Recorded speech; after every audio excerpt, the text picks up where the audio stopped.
Magandang araw po muli sa inyo at ngayon po ay isang napakahalagang talinghaga po ang ating tatalakayin. Na itong talinghagang ito ay isa sa pinaka makapangyarihan at pinaka matinding talinghaga na ipinagkaloob ng ating Panginoon. Kaya po subaybayan po ninyo ang ating pagtalakay mula sa pasimula hanggang sa matapos. At para makita natin ang bisa at tindi ng talinghagang ito. Ang paksa po na ating tatalakay ngayon ay talinghaga ng mabuting Samaritano, at ito po ay masusumpungan sa aklat ng Lucas chapter 10 verse 25 hanggang 37. Ito po ang sabi po sa atin. Sa 25, at narito ang isang tagapagtanggol ng kutusan ay nagtindig at siya'y tinutukso na sinasabi, "Guro, anong aking gagawin upang magmana ng walang hanggang buhay?" At sinabi niya sa kanya, "Ano ang nasusulat sa kasulatan? Ano ang nababasa mo?" Sa page 27 po. At pagkasagot niya ay sinabi, "Iibigin mo ang Panginoong mong Diyos ng buong puso mo, at ng buong kaluluwa mo, at ng buong lakas mo, at ng buong pag-iisip mo, at ang iyong kapwa na gaya ng iyong sarili." At sinabi niya sa kanya, "Matuwid ang sagot mo. Gawin mo ito at mabubuhay ka." Tatapat siya'y naibig mag-aring ganap sa kanyang sarili, ay nagsabi, "At sino ang aking kapwa-tao?"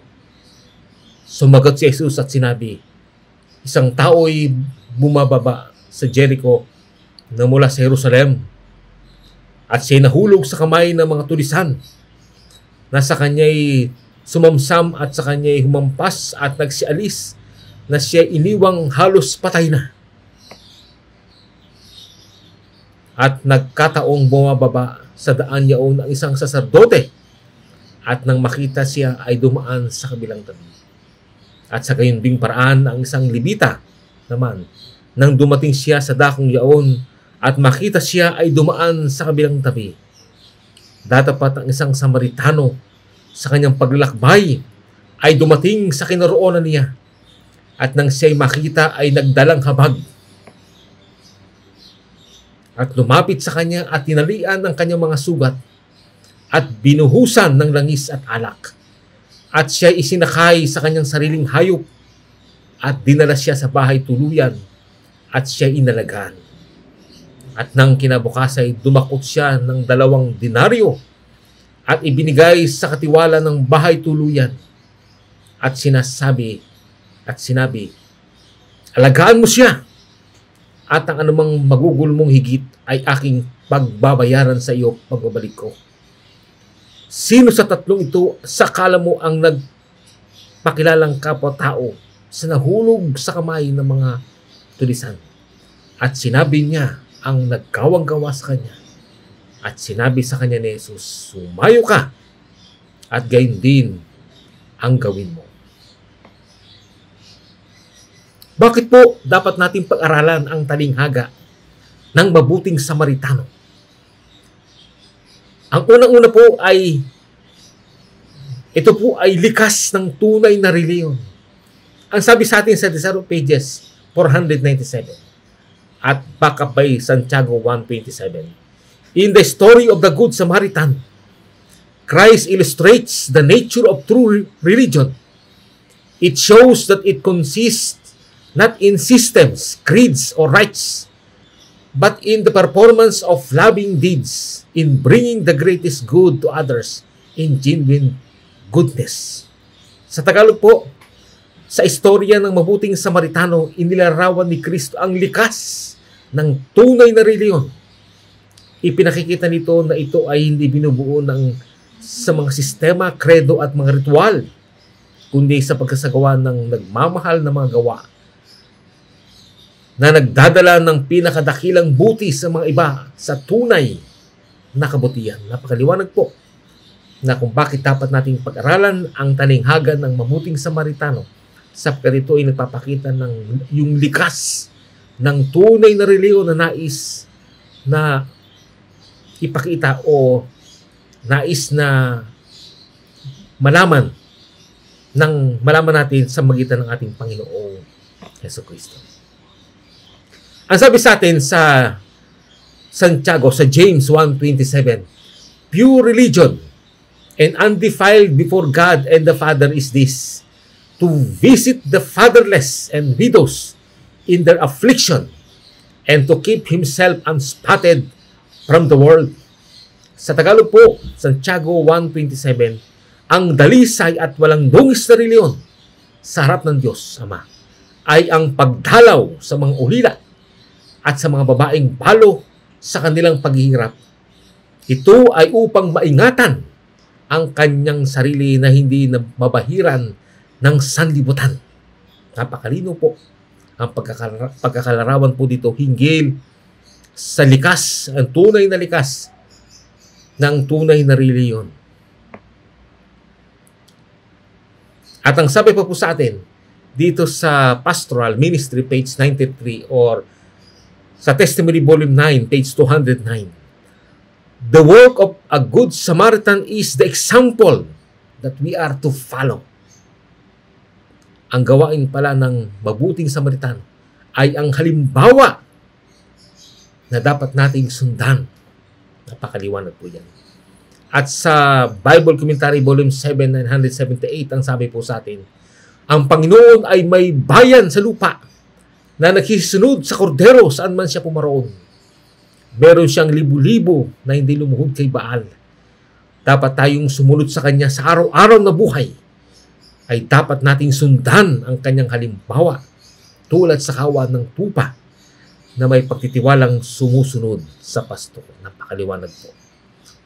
Na nais ng Panginoon na yung gawain ng mabuting Samaritano ay maging halimbawa na dapat nating sundan.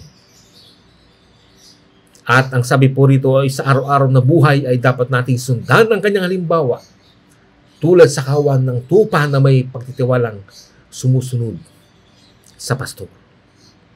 At ang sabi pa po sa atin sa Signs of the Times, September 23, 1908, ang sabi po, the incident of the Good Samaritan is given as an illustration of our duty to those in need of sympathy and help. Sa Tagalog po, ang pangyayari hinggil sa mabuting Samaritano ay ipinagkakaloob bilang ilustrasyon ng ating tungkulin doon sa nangangailangan ng simpatiya o pagdamay at tulong. Sa Review Herald po, April 9, 1908, ito naman po ang sabi. The parable of the Good Samaritan outlines true missionary work, and in this work, God's people are all to have a part. The Lord has pledged Himself to bless those who fulfill His command to love Him supremely and their neighbor as themselves. Sa Tagalog, ang talinghaga ng mabuting Samaritano ay binabalangkas ang tunay na gawaing misyonero at sa gawain ito, ang bayan ng Diyos ay lahat dapat may bahagi. Ipinanata ng Diyos sa kanyang sarili mismo. Nagpapalain niya yaong mga tumutupad ng kanyang atas na ibigin siya ng higit sa lahat at ang kanilang kapwa tulad ng kanilang mga sarili. Napakaliwanag po na mayroon palang pagpapala doon, pagkakalooban ng Panginoon ng pagpapala ang sinuman na tumutupad ng kanyang atas na ibigin siya ng higit sa lahat at ang kanilang kapwa tulad ng kanilang mga sarili. At ang sabi po sa manuscript, volume 21, page 414, then Christ gave a parable of a good Samaritan. This is the true science of Christianity. Sa Tagalog, kaya ibinigay ni Kristo ang talinghaga ng mabuting Samaritano. Ito ay ang tunay na agham ng Kristyanidad. Kaya yung palang talinghaga ng mabuting Samaritano, ito pala ay tunay na agham ng Kristyanidad o the true science of Christianity na dapat malaman ng lahat at dapat unawain ang kahulugan, malalim na kahulugan nito. At dapat nating pagmuni-munihin ito sapagkat ang sabi po, this is the true science of Christianity. Ang sabi po sa atin sa 1 John 4:12 sa isang aklat po sa HH page 233, backup by Romans 10:13. Ang sabi po, the story of the Good Samaritan and the character of Jesus reveal the true significance of the law and what it means to love our neighbor as ourselves. And when the children of God show love toward all mankind, they also are witnessing to the character of heaven's laws. 1 John 4:12 quoted. Sa Tagalog, ang istorya ng mabuting Samaritano at ang karakter o ugali ni Jesus ay naghahayag ng kahalagahan ng kautusan at kung ano ang ibig sabihin ng ibigin ang inyong kapwa na gaya ng inyong mga sarili. At kapag ang mga anak ng Diyos ay nagpapakita ng pag-ibig sa lahat ng sangkatauhan, sila ay sumasaksi rin sa karakter o likas na mga batas ng langit. Ang sabi sa 1 John 4:12, sino man ay hindi nakakakita kailanman sa Diyos. Kung tayo'y nag-iibigan, ang Diyos ay nananahan sa atin at ang kanyang pag-ibig ay nagiging sakdal sa atin.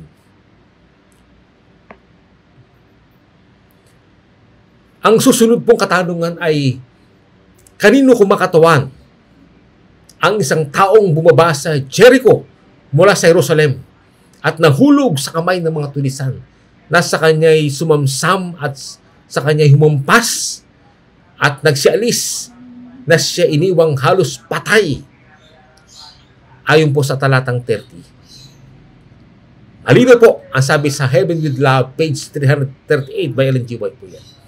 Ito po ay tumutukoy sa sangkatawan na binugbog at ninakawan ni Satanas at iniwang nakandusay para mamatay at mapahamak. Napakalino po yan. Na ito pala ay tumutukoy sa sangkatawan, sa humanity na binugbog, ninakawan ni Satanas at iniwang nakandusay para mamatay at mapahamak. At ang sabi po sa Christ Object Lesson Tagalog, page 405, sa English ay 376, ay tumutukoy din ito sa ating kapwa-tao. Ang ating kapwa-tao ay ang bawat taong nangangailangan ng ating tulong. Ang ating kapwa-tao ay ang bawat kaluluwang sinugatan at binugbog ng kaaway. Ang ating kapwa-tao ay ang bawat isang pag-aari ng Diyos. So, bukod po sa sangkatawan, ito po ay kumakatawan din sa ating kapwa na nangangailangan. Muna po nangangailangan ng ating tulong. Pangalawa po ay yung mga kaluluwang sinugatan at binugbog ng kaaway. Ito po ay mga makasalanan, mga naalipin ng kasalanan. At sapagkat ang bawat isa, itinuturing kasi po tayo na tayo ay pag-aari ng ating Panginoon, ng ating Diyos. Bawat isa po sa atin ay pag-aari ng Diyos. Kaya po mahalaga sa Diyos ang bawat tao. At nais niya na ang bawat tao ay mapagkalooban ng pagmamahal at tulong, pagtamay at pagliligtas. Kaya po, ang sabi sa atin sa Testimony Volume 4, 226, his reply is the parable of the Good Samaritan, which teaches us that any human being who needs our sympathy and our kind offices is our neighbor. Sa Testimony Volume 4, 226, ang sabi po sa Tagalog, ang kanyang tugon ay ang talinghaga ng mabuting Samaritano na nagtuturo sa atin na sino man tao na nangailangan ng ating simpatiya o pagdamay at ang ating mabait na opisina o katungkulan o gawain ay ang ating kapwa-tao. Kaya po, malino po na sino mang tao na nangangailangan ng ating simpati, ng ating pagdamay, ay kailangan nating matulungan, mabigyan ng katugunan yung kanilang mga pangailangan sa abot ng ating makakaya. Sapagkat yan po ay tungkulin natin bilang tao dito sa lupa. Tungkulin natin ang dumamay at tumulong sa kapwa natin na nangangailangan ng ating tulong. Ang sabi po sa atin ay ang isa pang katanungan ay, kanino po kumakatawan ang tulisan na bumugbog at nagnakaw sa tao? Maliwanag po ang sabi sa atin dito sa Heavens with Love 338 na ito po ay kumakatawan kay Satanas. Ang sabi sa Heaven with Love, page 338, sa istorya ng mabuting Samaritano, ibinigay ni Kristo ang larawan niya mismo at ng kanyang misyon. Ang tao ay nasugatan, ninakawan at iniwan na mapahamak ni Satanas. So yung palang tao na dito sa talingagan ng mabuting Samaritano, yung taong binugbog, sinugatan, ninakawan at iniwan na halos patay na, ay yung tulisan na yun na gumawa nun ay nagre-represent pala kay Satanas. Kaya sabi sa atin sa 1:10 verse 10, sabi po rito sa 1:8:44, si Satanas po ay yung magnanakaw, mamamatay tao at tulisan. At ang sabi po sa atin sa 1:10 verse 10, pumaparito si Satanas upang magnakaw at pumatay at pumuksa. Yung pala ang layunin ni Satanas. Magnakaw, pumatay at pumuksa. Ngunit ang ating Panginoong Hesus ay pumarito upang sila'y magkaroon ng buhay at magkaroon ng kasaganaan ito. So dito po ay magkaiba pong ugali ni Satanas at ng ating Panginoong Hesus. Si Satanas po ay ang kanya ay magnakaw at pumatay at pumuksa. Subalit ang ating Panginoong Hesus ay magkaroon tayo ng buhay at magkaroon ng kasaganaan ito. So magkasalungat po sila ng pag-uugali ni Satanas at ng ating Panginoong Hesukristo. At saan pa po kumakatuan? Bukod kay Satanas po, ay kumakatawan din yung tulisan sa tinatawag natin mga bulaang tagapagturo. Ang sabi sa atin sa Juan 10:7-10, muli ngang sinabi sa kanila ni Jesus, ako ang pintuan ng mga tupa.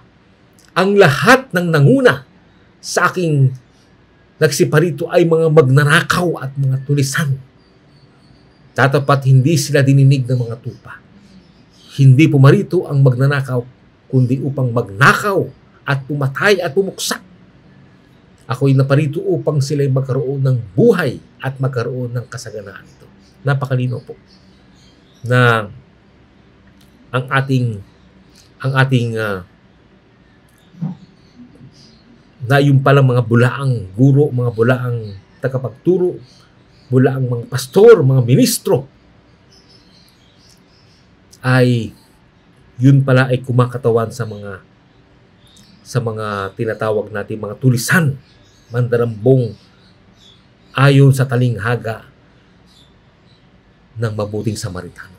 At dito po sa larawan ay meron po isang ministro o isang pastor na ito po ang sabi niya, ang simbahan ko ang magliligtas sa atin. Sumali kayo sa amin. Ligtas ka na. Kahit lumabag pa kayo sa mga utos ng Diyos. Ligtas pa rin kayo. Basta huwag niyong kalilimutan magbigay ng ikapu at handog. So yan po yung tinatawag nating mga bulaang propeta. At kapag tayo po ay maniwala dyan at itipende natin ang ating kaligtasan sa mga pastor, ng mga bulaang pastor na yan, ay papatayin niyan ang ating spiritual life, ang ating buhay spiritual. At nanakawan tayo at tayo'y iiwanang nakandugusay at halos patay. Katulad po sa nangyari doon sa taninghaga ng mabuting Samaritano. At ito po ang ilan sa mga katangian ng mga bulaang tagapagturo. Ang sabi sa Desire of Ages, Tagalog 690 to 691, sino mang naglalayo ng mga tao kay Kristo ay inihiwalay sila sa pinagmulan ng tunay na kaunlaran. Pinagkakakitaan niya sila ng pag-asa, ng layunin at ng kalulatian sa buhay. Siya ay isang magnanakaw at tulisan. Tanda natin, basta meron kayo nakitang mga ngaral na inilalayo na tayo kay Kristo at inihiwalay tayo sa pinagmulan ng tunay na kaunlaran at pinagkakaitan tayo ng pag-asa, ng layunin at ng kalulatian sa buhay, nakasisigurado po tayo yung mga ngaral na yun ay magnanakaw at tulisan. Ang sabi sa atin sa Desire of Ages, Tagalog po 689, ngunit si Kristo lamang ang pinto, at sino mang naglalagay ng iba sa lugar ni Kristo, at sino mang nagpipilit magdaan sa ibang daan upang pumasok sa kulungan, ay pawang magnanakaw at tulisan. Napakaliwanag po. Kaya ang sabi po, ang mga mangaral na wala si Kristo sa puso nila ay mga magnanakaw at tulisan. Ang sabi po sa atin ay ang mga ito ay hindi nagtuturo sang-ayon sa kautusan. Ito po yung 10 utos. At sa patotoo, Isaiah 8:20, hindi nakasentro ang kanilang pagtuturo kay Kristo, ang tanging pag-asa ng kaligtasan. 1 Corinto 2 verse 2. At hindi nila itinataas si Kristo sa kanilang mga pagsesermon. At sa halip na itaas si Kristo, ay nagtuturo sila ng mga hubad na aral at mga puro teorya, imbento ng sariling pag-iisip. At iniisip nila na ito ay buong liwanag, na bagong liwanag, ngunit taliwas sa mga liwanag na ipinagkakaloob ng Diyos.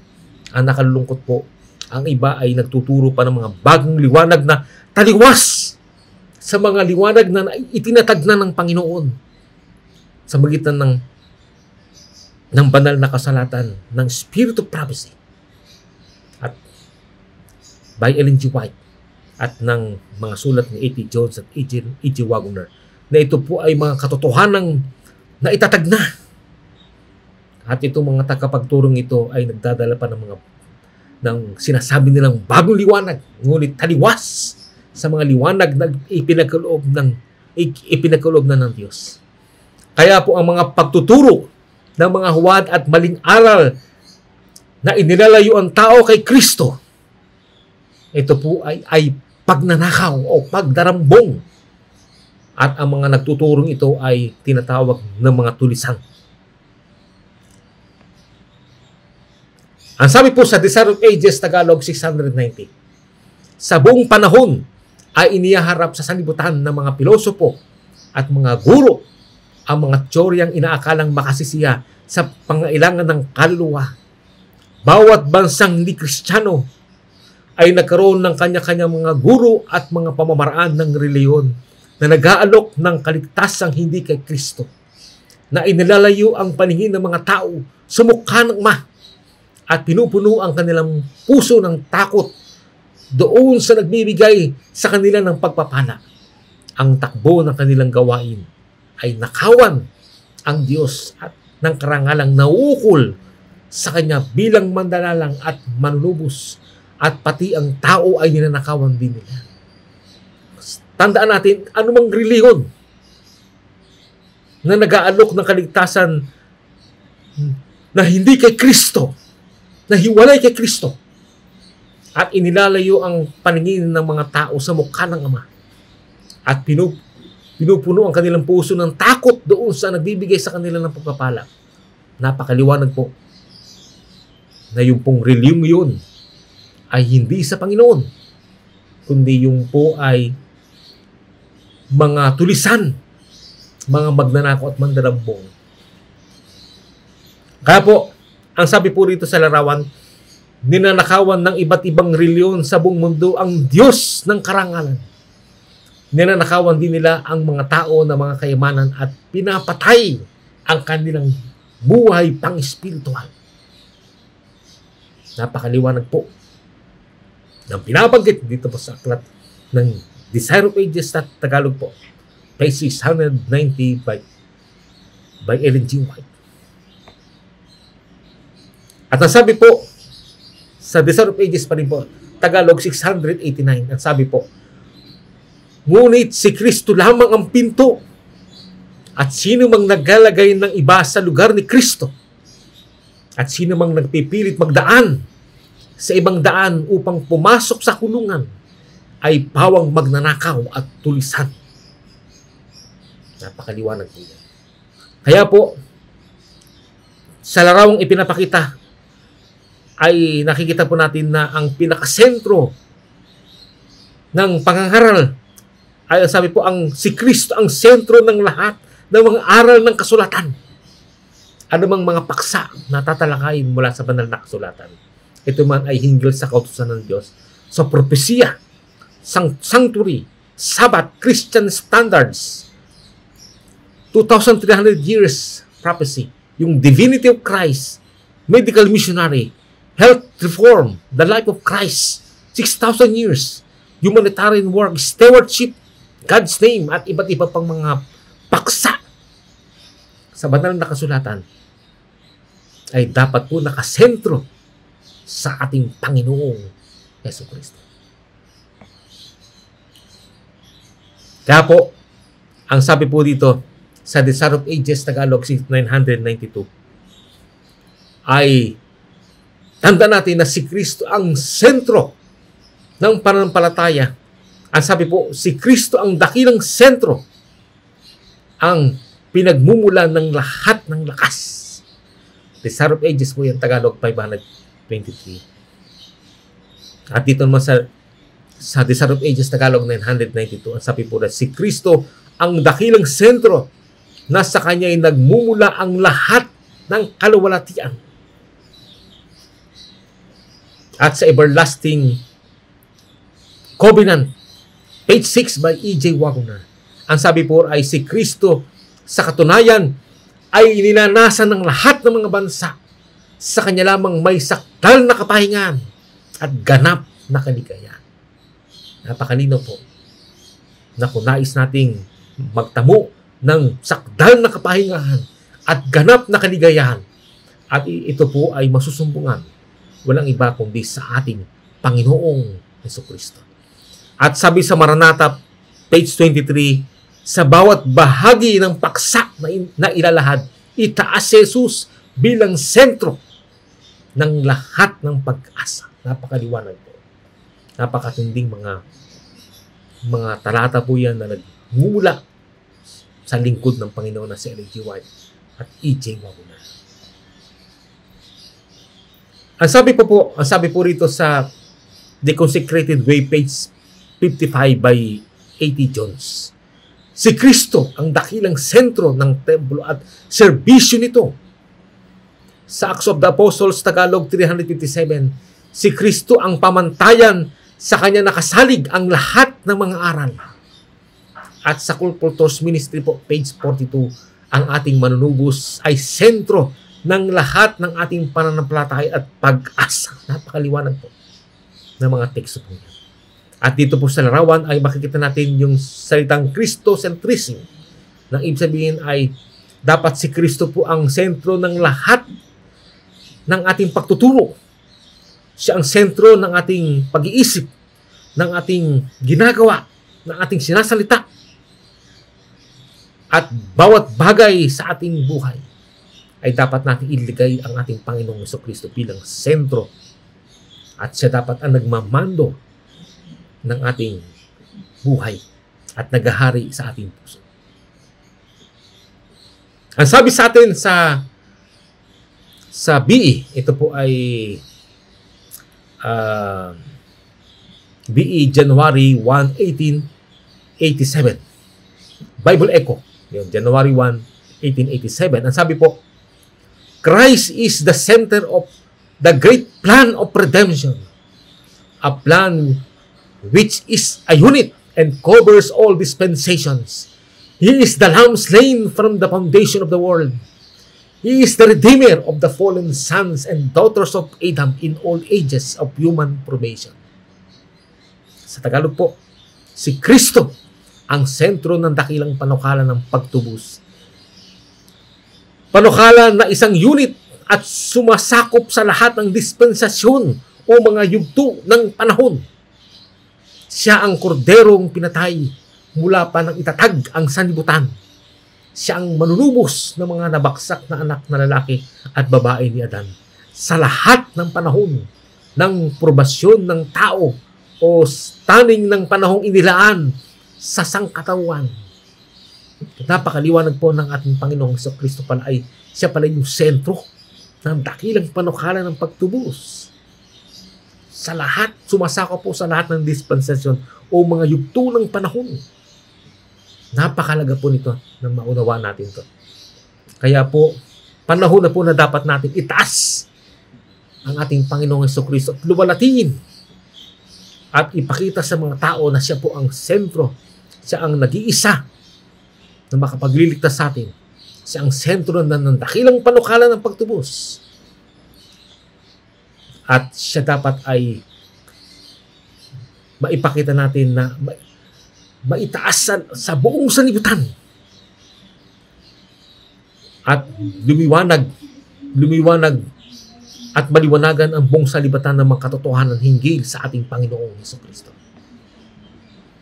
Kaya po sabi po dito sa Desire of Ages, page 370, Christ is the great center, the source of all strength. Sa Tagalog ay si Kristo ang dakilang sentro, ang bukal o pinagmumulan ng lahat ng lakas. Kaya doon po sa mga nanghihina, doon sa mga nawawalan ng lakas, tandaan natin ang kalakasan ay nagmumula lamang sa ating Panginoong Jesucristo. Sapagkat ang sabi po dito, siya ang bukal o pinagmumulan ng lahat ng lakas. At sa review ni Herald, January 7, 1890, ang sabi po, Christ is the author of all truth. Sa Tagalog po, ang sabi ay si Kristo ang may akda ng lahat ng katotohanan. Kaya yung mga katotohanan, yung mga tunay na makatotohanan na nagmumula sa banal na kasulatan, sa Spirit of Prophecy, at saka sa Faith of Jesus. Lahat po yun, ang may akda po doon ay ang ating Panginoong Jesucristo.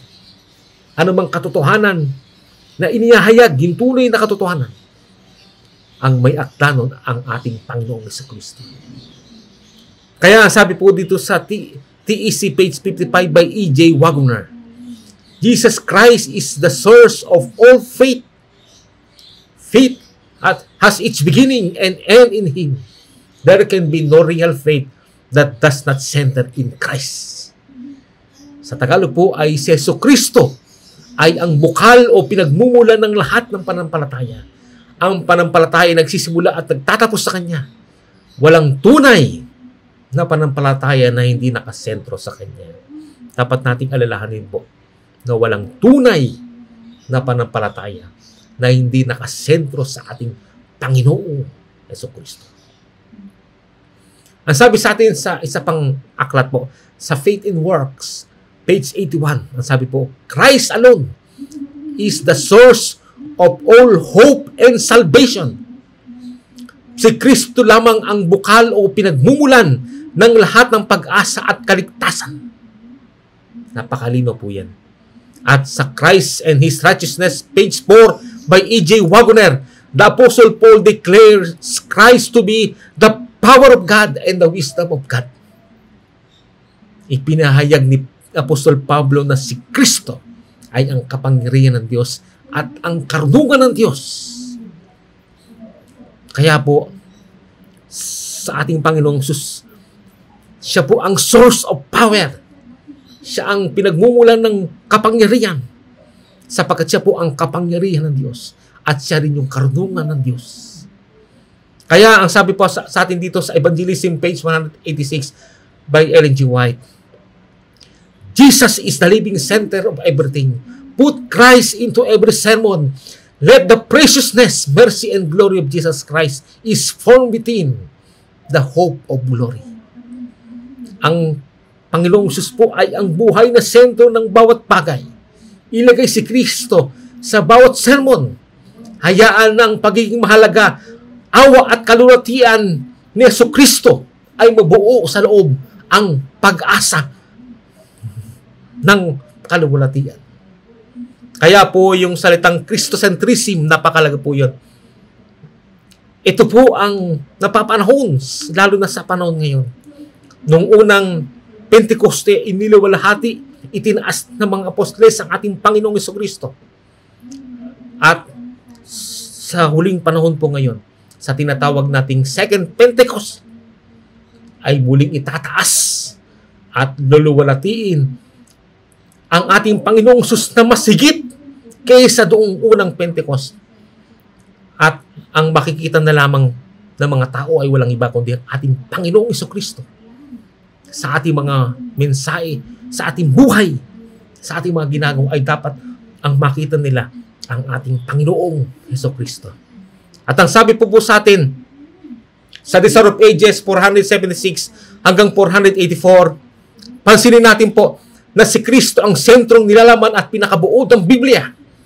1:539-46 at ang Spirit of Prophecy o mga sulat at aklat ni Ellen G. White at mga mensahe at sermon na pinagkaloob ng Diyos kina A.T. Jones at E.J. Wagner. Kaya ang sino mang natuturo na hindi nakabatay sa kung ano ang sabi ni Jesus ay hindi nakasentro kay Jesus at hindi itinataas si Jesus ay magnanakaw at mandarambong. Ayon po sa Desire of Ages 476 to 484. Kaya po, ang pagdidiin, si Kristo po ang dapat ang una sa lahat. Siya ay dapat itaas, sampalatayanan, pagmasdan, pagkatiwalaan at sundan saan man siya pumaroon. Ang sabi sa unang Korinto 4 verse 5, sapagkat hindi namin ipinangaral ang aming sarili, kundi si Kristo Jesus na Panginoon. At kami ay gaya ng inyong mga alipin dahil kay Kristo. Kaya napakalag po ang tinatawag nating Christocentric. Ang ating mga mensahe, ang ating mga paggawa, pag-iisip, pagsasalita ay dapat Christocentric, nakasentro lahat sa ating Panginoong Jesucristo. At ang susunod na katanungan po ay kanino po kumakatawan ang saserdote at libita na dumaan at nakita ang nakadusay na tao, ngunit lumihis ng daan at hindi tinulungan ang tao. Ito po ay kumakatawan po sa mga tao na nagpapanggap ng kabanalan. Christ Object Lesson Tagalog 410. Ngunit wala si Kristo sa kanilang puso. Na ito ay nung makita nila itong nakandusay na halos patay ay itiningnan lang po nila at hindi nila pinaki. Nagpatuloy lang sa kanilang sa paglalakad. Yung pong saserdote at yun namang isang dibita. At sabi po, ito'y kumakatawan sa mga tao na nagpapanggap na kabanalan, ngunit wala si Kristo sa kanilang puso. At pangalawa po ay mga tao na palasimba at mas mahalaga sa kanila ang pagsamba sa kapilya at serbisyo seremonyal at pangangaral kaysa sa paglingkod sa kapwa-tao na nangangailangan ng tulong at saklolo. Christ Object Lesson Tagalog po, page 412. At doon naman sa Christ Object Lesson Tagalog 413, mga tao'y nag-aakala na kung sila'y naglilingkod sa naghihirap at nagdurusang sangkatauhan, ay magpapababa yun sa kanilang dignidad o karangalan. At yun naman po ay tumutukoy din sa mga taong reliyoso, ngunit walang malasakit sa mga naghihirap, nagdurusa at nangangailangan. Yun po ay nakasulat sa Christ Object Lesson Tagalog 413. At ang isa pa po ay sa Christ Object Lesson Tagalog 413, mga taong ang pakiramdam ay matuwid sila dahil ginagawa nila ang mga gawain ng simbahan at ginagawa nila dahil sa iniisip nilang sila ay nagpapasulong ng gawain ni Kristo. At sa isa pa po ay sa Christ Object Lesson Tagalog 413, mga nagpapanggap na mga lingkod ng Diyos, ngunit walang malasakit sa mga taong mahihirap at makasalanang nagsisisi. Sabi po, sa Testimony Volume 8, page 59, in the parable of the Good Samaritan, the priest and the Levite represent many in the Battle Creek. Ang Battle Creek po ay tumutukoy sa mga leader ng iglesia. Ito po ay mga ministro at pastor. Ang sabi po sa Tagalog po, sa talinghaga ng mabuting Samaritano, ang saserdote at Levita ay kumakatawan maraming sa Battle Creek. Testimony Volume 8, page 59. Ang Battle Creek po ay tumutukoy sa mga leader ng iglesia at mga ministro at mga pastor na ang kanilang mensahe ay hindi nakasentro kay Kristo at self-righteous. Applicable po ito sa lahat ng mga pastor at ministro o mga leader ng simbahan na walang malasakit sa mga naghihirap at nagdurusa at hindi nakasentro ang kanilang mensahe sa ating Panginoong Jesus. Kaya dito po makikita nyo po sila, ito yung mga church leaders na ang kanilang mensahe po ay hindi man lamang nila itinaas ang ating Panginoong Kristo. Ang kanilang mensahe ay puro teorya, puro istorya ng kanilang buhay, puro pagtatalo, pagdidebate, puro pagtataas ng kanyang iglesia, na kanyang grupong sinasamahan, at hindi nakasentro sa ating Panginoong Kristo. At ito yung mga self-righteous. Inaakala nila na sila'y mabubuti at walang malasakit sa mga naghihirap at nagdurusa at hindi nakasentro ang kanilang mensahe sa ating Panginoong Jesus. Kaya po ang panawagan sa atin sa isang aklat po sa TE, sa Temperance, page 127, sa halip na gumanap ng bahagi ng saserdote at Levita, ang mga nagpapanggap ng mga Kristiyano ay dapat sumunod sa halimbawa ng mabuting Samaritano. Napakaliwanag po. Ito po ay panawagan sa atin ng Diyos na sa halip na sundan yung sundan at gumanap ng bahagi ng saserdote at Levita, ay dapat po nating sundan ang halimbawa naman ng mabuting Samaritano. At ang sabi sa atin sa Selected Message Book 1, 155, ang layunin ng lahat ng ministeryo ay itago ang sarili at hayaan na si Kristo ang makita. Ang pagtataas kay Kristo ay ang dakilang katotohanang dapat ihayag ng lahat na naglilingkod sa salita at aral. Napakaliwanag po yan. Na lahat pala ang layunin ng lahat ng ministeryo ay itago ang sarili at hayaan na si Kristo ang makita. So sa ating mga mensahe po, hindi po kailangan yung maitaas yung ating sarili o maitaas yung simbahan. Makilala yung ating samahan, grupo na ipapakilala natin sa mga tao.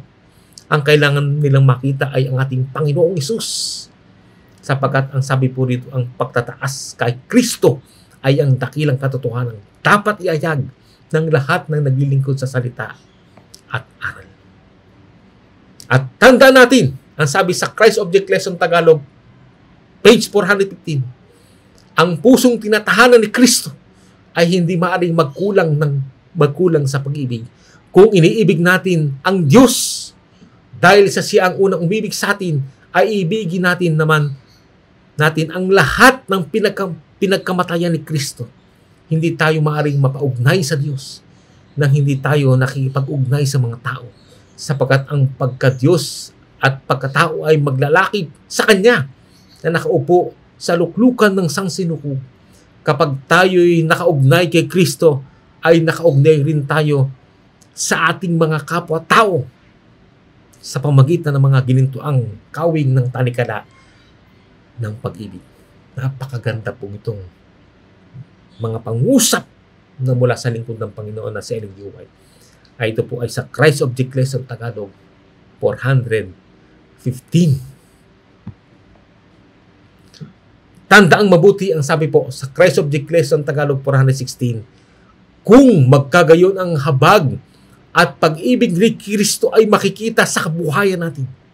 So kapag ang Panginoong Jesus ay nasa ating puso, ang sabi po doon, yung habag at pag-ibig ni Kristo ay makikita sa kabuhayan natin. Ang sabi sa Colossus 3 verse 4, when Christ our life is manifested, then you also will be manifested with Him in glory. Sa Tagalog po, pagka si Kristo na ating buhay ay mahayag nga rin kayo na kasama niya sa kaluwalhatian. Ang isa pang katanungan po ay, kanino po kumakatawan ang mabuting Samaritano na nagdalang habag at tumulong sa taong binugbog at iniwang halos patay na sa talatang 33. Ang sabi sa atin dito sa Heaven with Love, page 338 by Ellen G. White.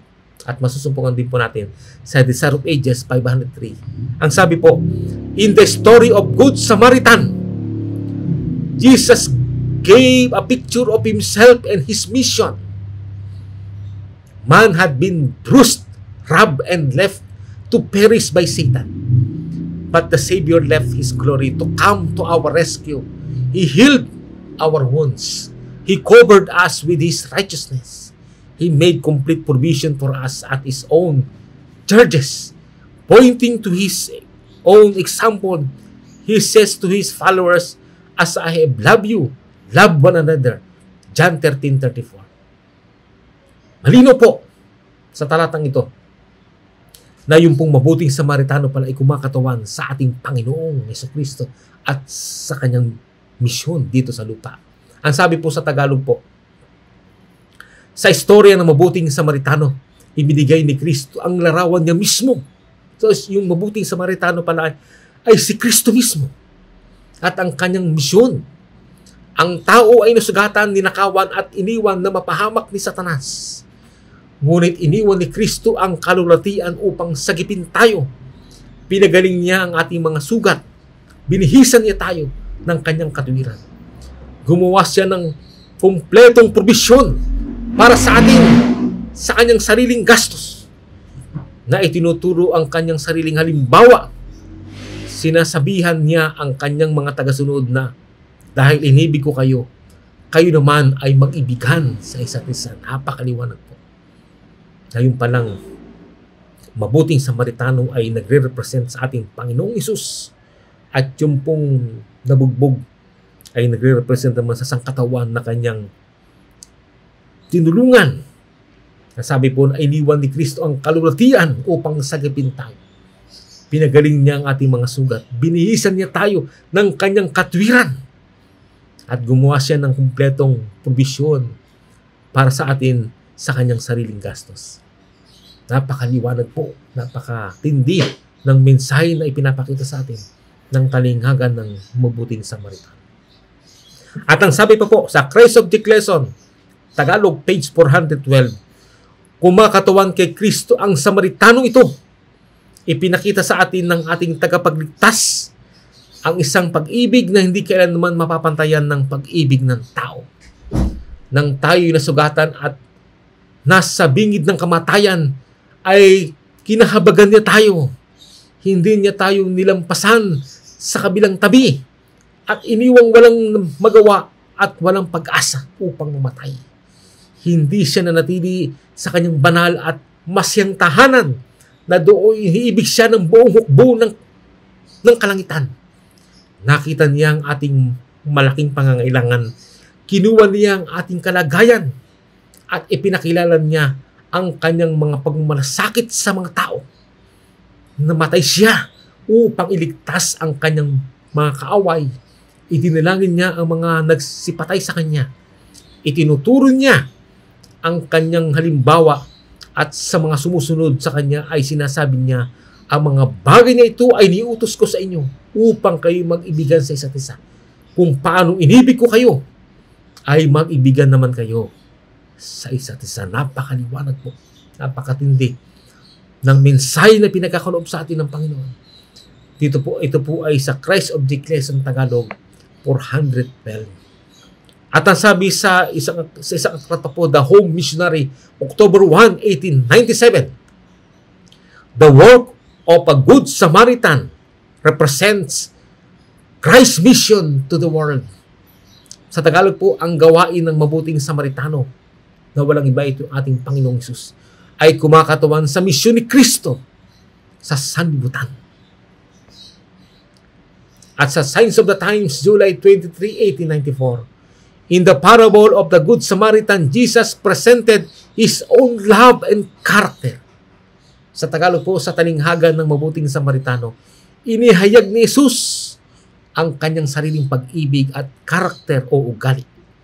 Kaya malino po na si Kristo po ang mabuting Samaritano ayon sa talinghaga ng mabuting Samaritano.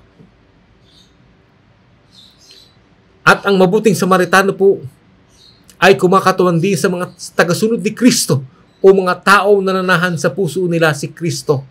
Ang sabi sa Christian Service, page 192, ang Samaritano ay kumakatawan sa mga tao na tunay na tumutulong kay Kristo at yaong tumutulad sa kanyang halimbawa ng paggawa ng mabuti.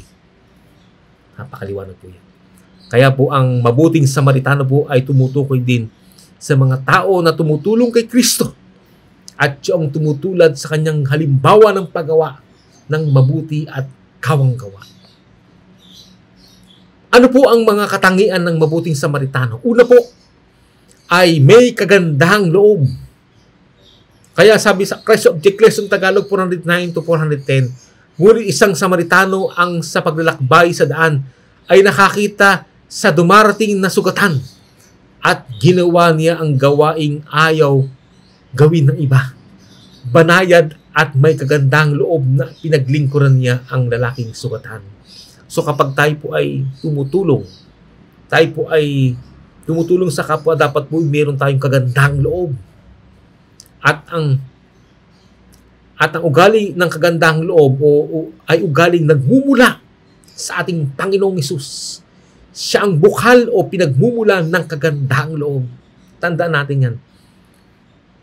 Lahat ng mga virtues tulad ng kagandahang loob, yan po ay nagmumula sa ating Panginoong Hesukristo. Kaya sabi sa isang aklat po ay Prophet and Kings, page 237. Yan sabi po, ang kagandahang loob ay isa sa mga biyaya ng Espiritu at dapat linangin ng lahat.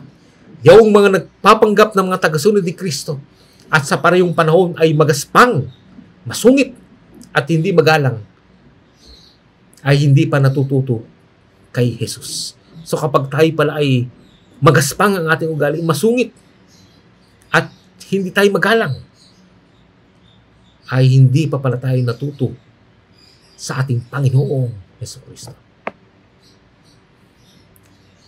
Kaya pansinin po natin, sabi sa Testimony Volume 4, 488, si Jesus ay hindi malamig makitungo at hindi malalapitan. Ang nagdadalamati ay madalas na pumutol ng kanyang pamamahinga kapag nangailangan siya ng pagpapapresko at pahinga, subalit may mabait na tingin siya at nakapagpapasiglang salita para sa lahat. Siya'y huwaran ng tunay na kagandahang loob. Kaya po, ang ating Panginoong Jesus po ay isa sa katangian niya ay siya po ay mainit ang kanyang pakikitungo sa kanyang kapwa-tao. At siya po ay malalapitan. At bagamat siya ay sa panahon siya ay namamahinga, madalas na puputol yung kanyang pamamahinga dahil sa mga may nangangailangan ng tulong. At sa kabila ng siya ay nagpapahinga, ay maraming may mga iba na humahanap ng nangangailangan ng kanyang tulong. Ay ang sabi po rito ay siya po ay may mabait na tingin at nakapagpapasiglang salita para sa lahat. At siya po ang huwaran ng tunay na kagandahang loob. Babala po, sabi sa Testimony Volume 4, 392, may malaking pangailangan ng tunay na kagandaang asal sa gitna natin bilang bayan. At ang sabi sa Gospel Workers, page 122, ang mabait, magandang loob na Kristiyano ay ang pinakamakapangyarihang argumento na malilika sa pabor sa sangkakristyanuhan. Dapat natin na ito dapat ang mabigyan ng emphasis ng napakarami mga ngaral na ang mabait, magandang loob na Kristiyano ay ang pinakamakapangyarihang argumento na malilika na pabor sa sangkakristyanuhan. Ang sabi sa atin sa Testimony to Ministers, page 150, kung ang isang tao ay nasa kamalian, ay maging mas mabait ka sa kanya. Kung hindi ka mapitagan, maaari mong itaboy siya papalayo kay Kristo. Kaya po ang kabaitan at kagandang loob ay mga ugali na nagmumula sa ating Panginoong Hesukristo. At pangalawa po, ay may diwa ng paglilingkod at kawang gawa. Christ Object Lesson Tagalog, 410 hanggang 411. Pangatlo po ay mapagmahal. Christ Object Lesson Tagalog, 410. Ikaapat po ay tumutupad ng utos ng Diyos na ibigin mo ang iyong kapwa na gaya ng iyong sarili. Ikalima po ay mahabagin at maawain. Christ Object Lesson Tagalog, 412. Ikaanim, may malasakit sa kapwa-tao na nangangailangan. Christ Object Lesson Tagalog, 412. At pansinin natin lahat ng mga ugaling yan ay nagmumula sa ating Panginoong Hesus. At kung nais natin magkaroon ng ganyang ugali, hilingin natin, dumalangin tayo sa Panginoon na bigyan tayo ng mga ganyang mga katangian at pagkakalooban tayo ng Panginoon. Ang paninirahan niya sa buhay natin ay maghahayag ng mga ugaling na nagmumula sa ating Panginoong Hesus. Kaya sabi sa atin sa Christ Object Lesson Tagalog 415, lahat ng mga katangian ay makikita natin sa kabuhayan at ugali ng ating Panginoon. Kaya ang pusong tinatahanan ni Kristo ay hindi maaring magkulang sa pag-ibig. Tandaan natin po na ang pusong tinatahanan ni Kristo ay hindi maaring magkulang ng pag-ibig. At sabi sa Christ Object Lesson Tagalog 416, kung magkagayon, ang habag at pag-ibig ni Kristo ay makikita sa kabuhayan natin. Tandaan natin, ang sabi sa Christ Object Lesson Tagalog 416, ang ikinaluluwalhati ng langit ay ang makapagtindig sa nabubuhal at makapagbigay aliw sa napibigati. At kapag si Kristo ay tumatahan sa puso ng mga tao, ay mahayag siya sa gayon ding paraan. Saan man ito kumikilos, ay magpapala ang reliyon ni Kristo. Saan man ito gumagawa, ay nagkakaroon doon ng kaliwanagan. Kaya po, ang sabi sa atin sa Christ Object Lesson Tagalog 416, at kapag si Kristo ay tumatahan sa puso ng mga tao, ay mahayag siya sa gayon ding paraan. Ang sabi po sa Desire of Ages 555, ang sinumang nabibigo na maipakita ang pag-ibig na ito po yung tinatawag na agape love, ay lumalabag sa kautusan na ipinahayag na iginagalang niya. Tandaan natin, ang 10 utos po, ang kabuuan nito ay ang pag-ibig o agape, pag-ibig sa Diyos at pag-ibig sa kapwa-tao. Kaya kapag hindi natin naipapakita yung pag-ibig na ito, ay lumalabag tayo sa kautusan na ipinahayag ng iginagalang niya. Ano po ang mga leksyon na makukuha natin sa talinghagang ito? Una po, ay hindi nagtatangi ang Diyos ng tao. Christ Object Lesson Tagalog 416 to 417. Hindi nagtatangi ang Diyos ng kapamayanan, lahi o uri ng mga tao. Siya ang lumikha sa lahat ng mga tao. Lahat ng mga tao ay buhat sa isang pamilya dahil sa paglalang, at ang lahat ay isa dahil sa pagtubos. Ipinapakita po dito na God shows no partiality. Hindi nagtatangi anuman ang lahi mo, anuman ang uring tao, anuman ang trabaho mo, anuman ang tungkulin mo sa pamalaan o sa pangpribadong kumpanya. Anuman ang katayuan natin sa buhay, ay hindi po nagtatangi ang Diyos ng tao. At ipinakita po yan sa magitan ng pagkakalarawan sa Samaritano. Kasi noong unang panahon, ang mga Hudyo po ay hindi nila pinapansin yung mga Samaritano. Sapagkat iniisip nila ang mga Samaritano yung mga makasalanan, mandalabag sa utos ng Diyos. Kaya po, hindi nila pinapansin kasi ayaw nilang nandidiri sila doon sa mga Samaritano. At dito po sa talinghagang ito ay ginamit ng Panginoon na ang Samaritano po ang tumulong sa halip na yung mga Hudyo, yung mga saserdote at mga Levita ay hindi nagpakita ng pagmamahal. At na nagpakita ng pagmamahal ay yung pong kanilang kinakainisan nila yung mga uri ng tao na kanilang kinakasuklaman. Katulad po ng mga Samaritano. Ay pinakita po dito na ang Panginoon ay hindi nagtatangi ng tao. At pangalaw po ay ginigiba ni Kristo ang sektarianismo. Ang sabi sa Christ Object Lesson, Tagalog, page 417, na parito si Kristo upang igiba ang bawat pader na lumahati upang buksan ang bawat silid ng templo upang ang bawat kaluluwa ay malayang makalapit sa Diyos. Binaksak niya, ginigiba ng ating Panginoon Jesus yung sektarianismo. Bakit po? Noong unang panahon, ang mga tao po noon ay may iba't iba ding mga sekta ng reliyon. Merong mga sekta ng reliyon na mga presyo. Isang grupo po yun ng mga sekta ng reliyon. Sadusyo. At yun namang iba ay yung Samaritano. At iba't ibang grupo po yan noong unang panahon ay nagkaroon na po na tinatawag ng mga iba't ibang sekta o denomination. Kanya-kanya. At ang kanilang itinataas yung kanilang sariling denomination nila ay ang kanilang itinataas. At nung dumating ang ating Panginoong Jesucristo, ay giniban niya ang sektarianismo. Kaya ang sabi po sa atin, dito sa Ellen G. White 1888 Materials, page 453, Jesus will not sanction sectarianism or a legal religion which is so prevalent even among those who claim to believe present truth. Christ and His righteousness is our only hope. Christ is our only hope and He is everything to us.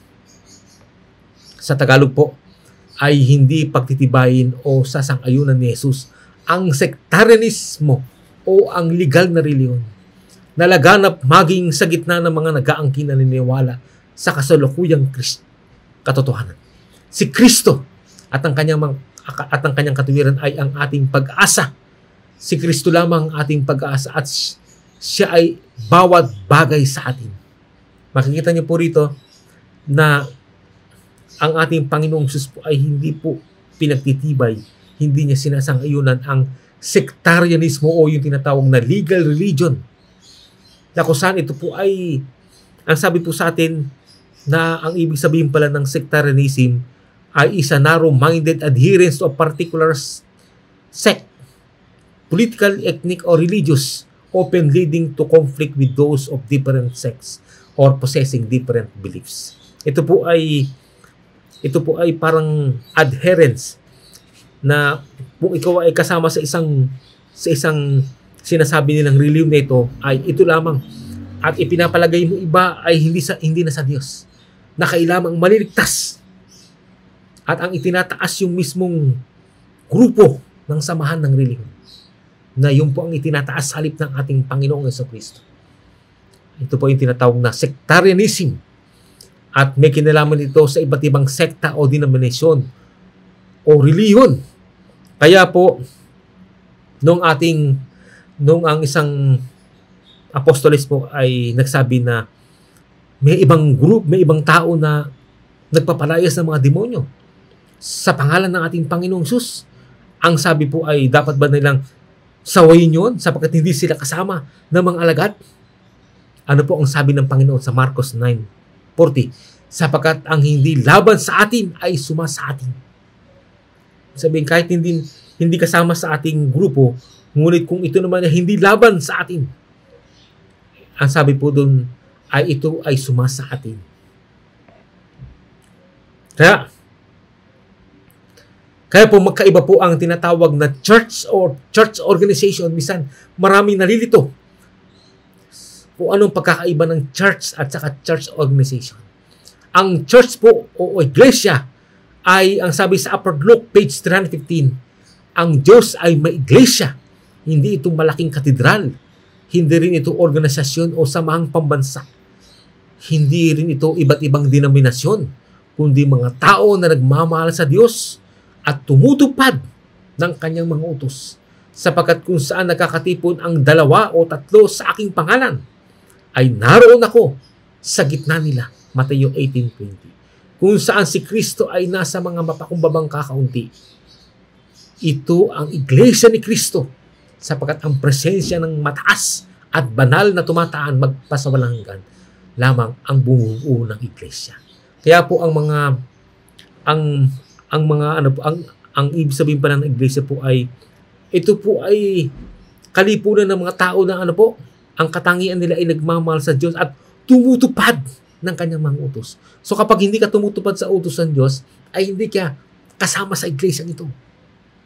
Ang iglesia po ay kahit 2 o 3 lamang kayo na nasa isang lugar. Kung ang Panginoong Hesus ay nasa kalagitnaan ninyo at kayo ay nagmamahal sa Diyos at tumutupad ng kanyang mga utos, yun po ay iglesia na po yun. Kaya maliwanag po sa Upper Luke 315 na binabanggit ng Panginoon na ang iglesia ay hindi malaking katedral. Hindi rin ito organisasyon o samahang pambansa. At hindi rin ito iba't ibang denominasyon. Kundi mga tao na nagmamahal sa Diyos at tumutupad ng kanyang mga utos. Sapagkat kung saan nagkakatipon ang 2 o 3 sa aking pangalan, ay naroon ako sa gitna nila. Mateo 18:20. Kung saan si Kristo ay nasa mga mapakumbabang kakaunti. Ito ang iglesia ni Kristo, sapagkat ang presensya ng mataas at banal na tumataan magpasawalang hanggan lamang ang bumubuo ng iglesia. Kaya sabi po sa atin dito, na magkaiba po ang church at saka church organization. At ang church organization naman po ay mga legal na reliyon o mga samahan o grupo na nakirehistro po sa Security and Exchange Commission bilang corporation at may isang leader o pinunong tao. Ang tawag ay chairman of the board o president. Sapagkat requirement po yun kapag kayo ay magpaparehistro sa Security and Exchange Commission bilang isang reliyon. Ito po ay nilalagyan ng salitang corporation. At ang pagkakaroon ng mga samaang reliyoso na may human president o chairman ay tinatawag po yung sectarianismo, na yun ang hindi aprobado ng ating Panginoong Jesucristo. Hindi po aprobado ng Panginoon yung sectarianismo. Sapagkat ang tunay na iglesia ay si Kristo ang president o chairman of the board. At si Kristo ang nasa kalagitnaan nila. Malino po ang binabanggit po. Ang sabi sa Great Controversy, page 51, hindi nagbigay ng pahiwatig ang Diyos sa kanyang salita na nagtalaga siya ng sinumang tao na maging pangulo ng kanyang iglesia. So yung iglesia ng Panginoon po ay ang pinaka-presidente nila, yung pinaka-leader nila o yung chairman nila ay walang iba kundi ang ating Panginoong Jesucristo. At hindi nagpahiwatig ang Diyos sa kanyang salita na nagtalaga siya ng sinumang tao na maging pangulo ng kanyang iglesia. Kaya ang tunay na iglesia po ay ang kanilang presidente ay ang ating Panginoong Hesus. Ang sabi sa Testimony to Ministers 342, hindi pantas na pumili ng isang tao bilang pangulo ng General Conference. Napakaliwanag po yan. Hindi pantas na pumili ng isang tao bilang pangulo ng General Conference. Bakit po? Sapagkat si Kristo ang dapat maging pangulo ng kanyang iglesia. Kaya po sinabi ng Panginoon, Testimony Volume 8, 238, ang sabi po niya ay, sinusulat ko ito na dapat malaman ng lahat na walang pagtatalo sa gitna ng mga Adventista del Séptimo Día hinggil sa katanungan ng pamumuno. Ang Panginoong Diyos ng langit, ang ating hari, siya ang pinuno na panatag nating masusundan sapagkat hindi siya nagkakamali. parangalan natin ang Diyos at kanyang anak na sa magitan niya nakikipag-ugnayan siya sa sanlibutan. Testimony Volume 8, 238. Kaya po, nangyari po nung unang panahon, ang Israelita ay humiling sila ng hari.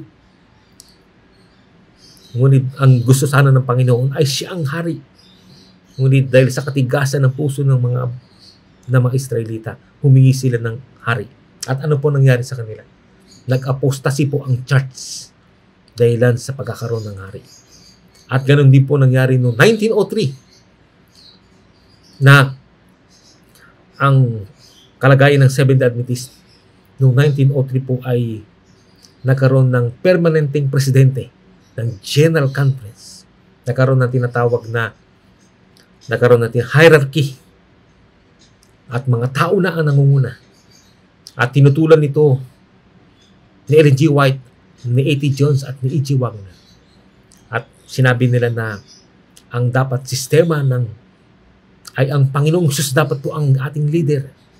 Si Kristo po ang dapat permanent president ng General Conference ng ating Panginoong Jesucristo. Subalit, ang nangyari po, nagkaroon ng General Conference Executive Committee na kung saan ito po ay naging permanente na. At ang sabi po ng propetisa ng Panginoon na kapag yan ay nangyari, ang sabi niya, hindi dapat tayong pumasok sa bagong organisasyon.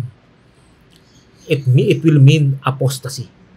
Ang bagong organisasyon po doon ay yung pagkakaroon ng executive committee, yung pagkakaroon ng ng tinatawag nating permanent na presidente po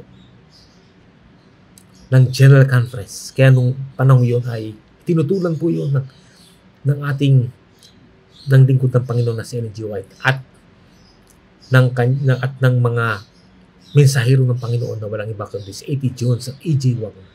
Sa halip, sila ay pinatapon pa. Tinanggalan ng pagiging pastor si A.T. Jones at kanila pong itinakwil din si E.J. Wagner. At ang nangyari po sa kanila ay ang iglesia po ay pumasok sa tinatawag na bagong organisasyon na tinututulan ng Panginoon. At ito po yung sinasabi sa Testimony to Ministers 342 na hindi pantas na pumili ng isang tao bilang Pangulo ng General Conference sapagkat ang dapat na Pangulo po ay walang iba kundi ang ating Panginoong Jesucristo.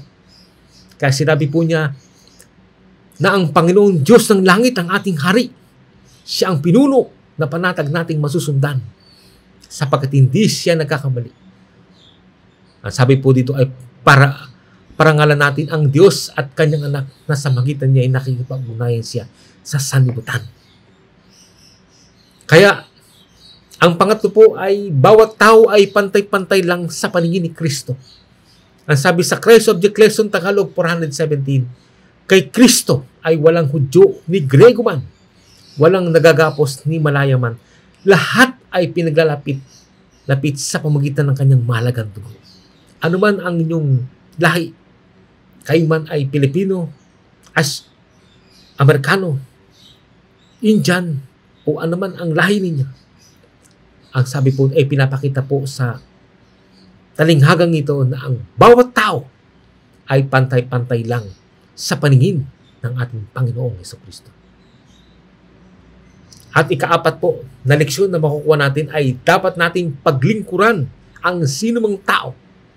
Ang sabi sa Christ Object Lesson Tagalog 417, nagkakaiba man sa paniniwalang ukol sa reliyon, ang panawagan ng naghihirap na sangkatauhan ay dapat pakinggan at sagutin. Ano man ang reliyon niya, ano man, sino man siya. Basta nangangailangan ng ating tulong, nangangailangan ng ating lingap, nangangailangan ng ating pagdamay. Ang sabi po dito ay ang panawagan ng naghihirap na sangkatauhan ay dapat pakinggan at sagutin. Kaya po, Ang sabi sa larawan po dito ay serving in the love of Christ. We are called to serve. Tayo ay tinatawagan upang maglingkod. Ang sabi po, Jesus came to serve, not to be served. We learn to serve well by following His example. Ang ating Panginoong Jesus ay pumarito upang maglingkod at hindi para paglingkuran. At tayo po ay natututo na maglingkod ng mabuti sa magitan ng pagsunod sa kanyang halimbawa. Kaya ang buhay ng ating Panginoong Jesucristo, nung siya po narito sa lupa, nagbigay siya ng napakaliwanag na halimbawa na malaking bahagi ng kanyang panahon ay ginugol niya na maglingkod, magpagaling, gumawa ng mabuti sa kapwa-tao. At tugunan ang mga pangailangan ng sangkatawan. Yan po ang naging buhay ng ating Panginoong Jesucristo nung siya nabuhay dito sa lupa. At ang ikalama po ay i-prioritize natin ang pagtulong sa kapwa. Ang sabi sa Christ Object Lesson Tagalog 417, dapat nating isip-isipin ang mga kalungkutan, ang mga kahirapan at ang mga kabagabagan ng iba. Nasa buong palibot natin ang mga kawa-awat, sinusubo ng mga kaluluwa na nangangailangan ng ating dumaramay ng mga salita at mga gawang pagtulong. Napakalaga po yung maging matulungin. I-prioritize natin ang pagtulong sa ating kapwa. At ika-anim po ay kahabagan at tulungan ang nagkakasala. Ang sabi sa Christ Object Lesson Tagalog 418, ang kasalanan ay siyang pinakamasama sa lahat ng mga kasamaan. Kaya nga dapat nating kahabagan at tulungan ang nagkakasala. Subalit hindi lahat ay maaring maabot ng iisang paraan. Marami ang ayaw maglantad ng pagkagutom ng kanilang kaluluwa. Matutulungan ng malaki ang mga ito sa pamamagitan ng magiliw na salita o ng alaala ng kagandang loob. Napakalaga po, nakahabagan natin at tulungan ang nagkakasala. Ang sabi sa atin sa Desire of Ages 462, men hate the sinner while they love the sin. Christ hates the sin but loves the sinner. This will be the spirit of all who follow Him. Sa Tagalog po, ang mga tao ay nasusuklam sa makasalanan. Samantalang minamahal nila ang kasalanan. Si Kristo ay nasusuklam sa kasalanan, ngunit nagmamahal sa makasalanan. Ang sabi, ito ay dapat maging diwa ng lahat ng mga sumusunod sa Kanya. Napakalaga po na yung diwa ng Panginoon na ating pong kasuklaman yung kasalanan, subalit mahalin yung makasalanan, lalo-lalo na po yung mga nagsisising kasalanan.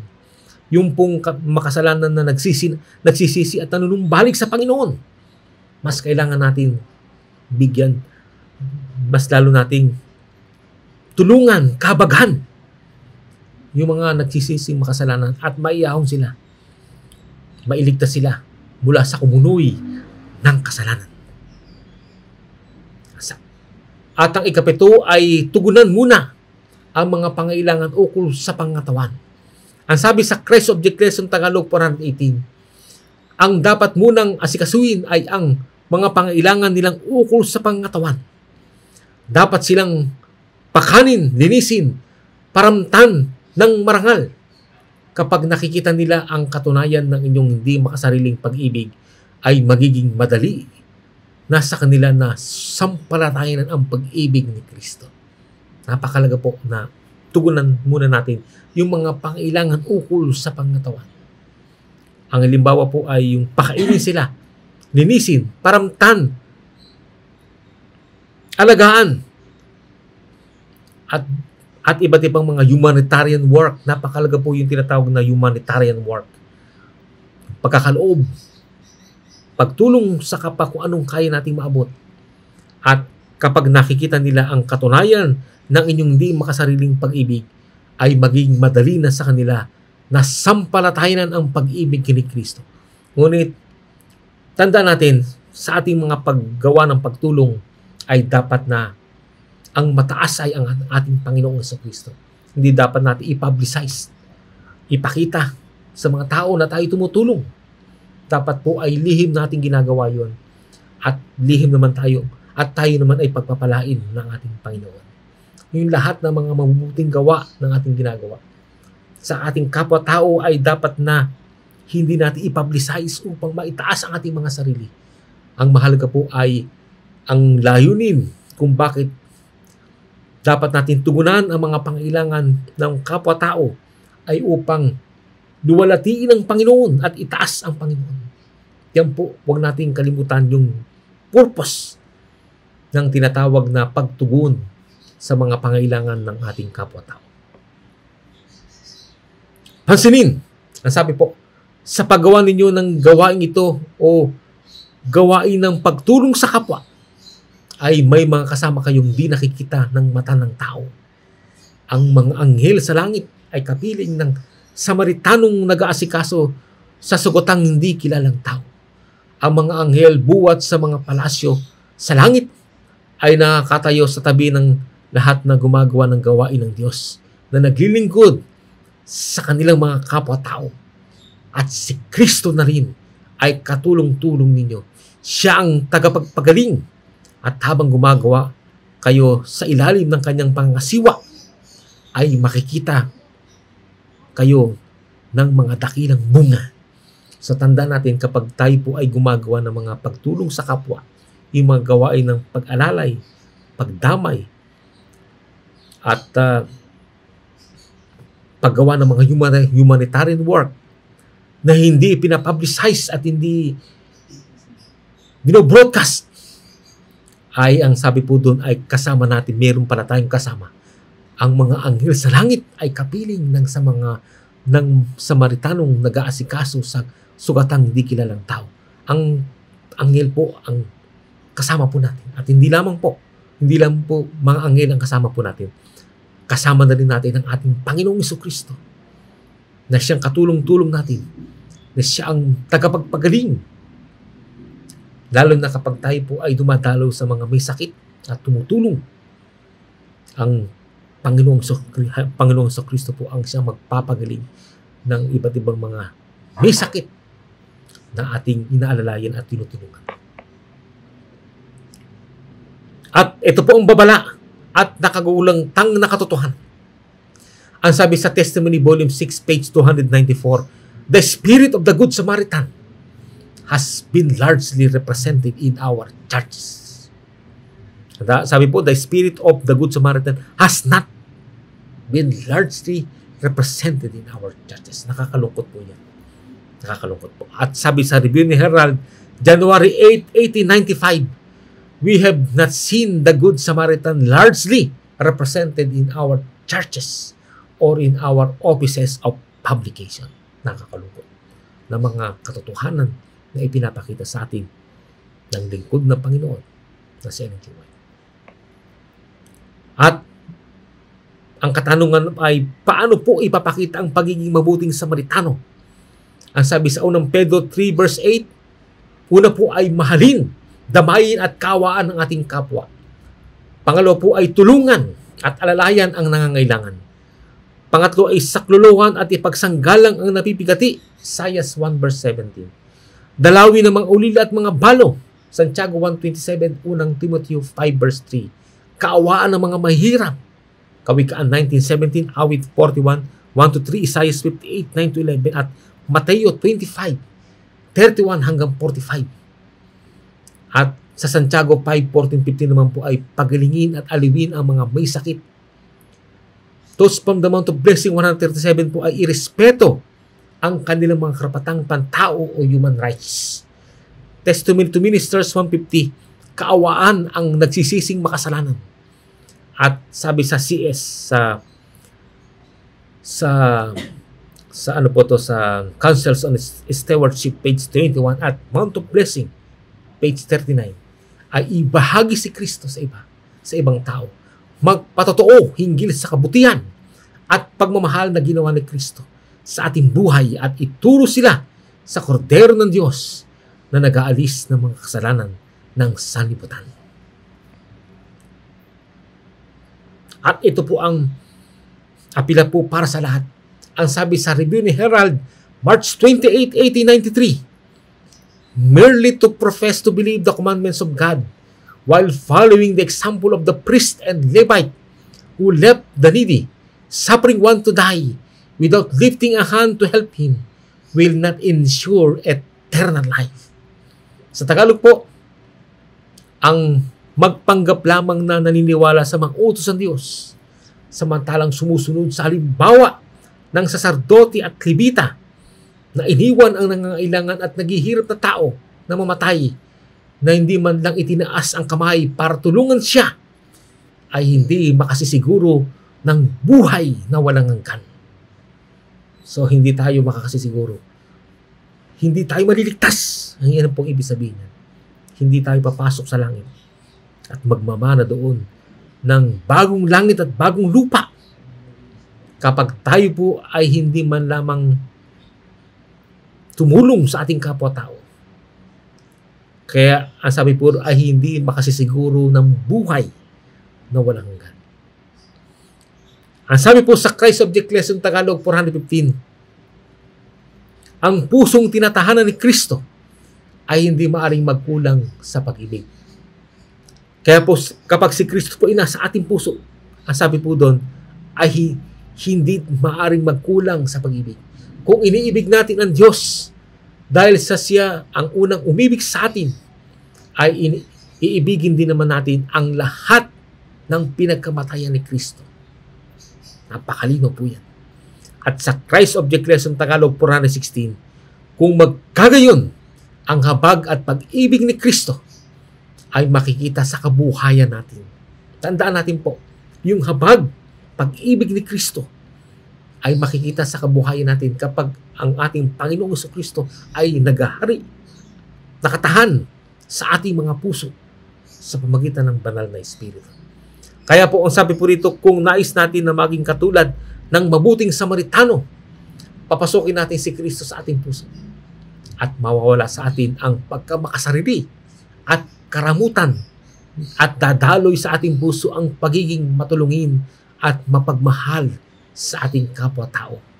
Tandaan natin po, ang sabi sa Signs of the Times, March 5, 1896, all the pity, compassion, and love which have been manifested in the earth have emanated from the throne of God. Lahat ng habag, pakikiramay, at pag-ibig na naipapamalas sa mundo ay nagmumula sa luklukan ng Diyos. Tanda natin yan. Lahat ng habag, pakikiramay, at pag-ibig na naipapamalas sa mundo ay nagmumula sa luklukan ng Diyos. Kaya po, inaanyahan ko po kayo na sundan natin ang halimbawa ng ating Panginoong Hesus bilang isang mabuting Samaritan. Ipakita natin ang kahabagan, pakikiramay at pag-ibig ay dapat maipamalas natin sa ating kapwa-tao kung nais natin makasiguro ng buhay na walang hanggan. Nais ng Panginoon na tayo po ay sumunod sa kanyang mga halimbawa. At tandaan natin, ang sabi, ang 144,000 ay sinusundan nila ang kordero saan man siya pumaroon. Napakalaga po na sundan natin ang ating Panginoon. Tularan natin ang kanyang mga halimbawa na pinagaloob.